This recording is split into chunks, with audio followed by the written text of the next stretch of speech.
ambulantorni monitoring ili merenje krvnog pritiska. To je jedna metoda kojom automatski merimo krvni pritisak kod pacijenta u toku dnevnih aktivnosti i u toku sna. Sa ovom metodom možemo da pratimo 24-časovne vrednosti krvnog pritiska, nekada su to i duže, ili ga često vršimo ciljano, na primjer u toku dana ili u toku noći. Obično se vrši neki proračun i da se čovek ne drži aparat po 24 sata. U suštini to je jedna neinvazivna metoda, ali hronološkim beleženjem vrednosti krvnog pritiska daje jako puno informacija svome lekaru. Indikacija za ovu metodu su različite grupe ljudi. Na primjer, ukoliko u vašoj ordinaciji imamo varijabilne vrednosti krvnog pritiska kod jednog određenog pacijenta, indikacija je da mu se uradi ambulantorni Holter monitoring krvnog pritiska. Takođe, ova metoda se radi ukoliko sumnjamo da postoje neke hipotenzivne krize, neki padovi krvnog pritiska.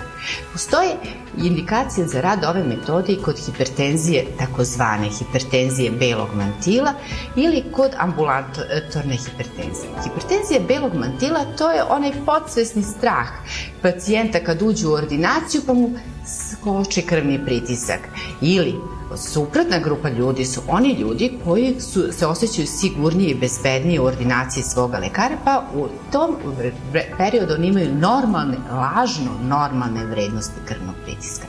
Grupa ljudi kod koje je takođe indikacija da se uradi ova metoda merenja krvnog pritiska jesu takozvani non-dippers.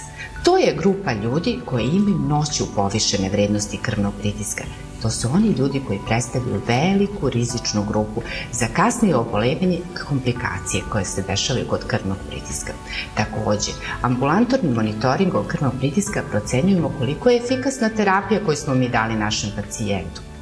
Da li kod njega postoje takovi skokovi koji mogu da izazovu krvnog pritiska, koji bi mogli da izazovu oštećenja ciljnih organa ili povećanje kardiovaskularnih morbiditeta i mortaliteta.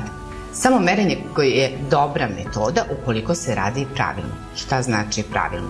Pravilno merenje krvnog pritiska je znači ukoliko pacijent, ako meri krvni pritisak sa onim živim aparatima koji se nalaze u ordinaciji pacijenata, onda on mora da zna da razlikuje šumove i da zna da beleži vrednosti, koje su vrednosti gornjeg, a koje su vrednosti donjeg krvnog pritiska na osnovu promene zvuka tona.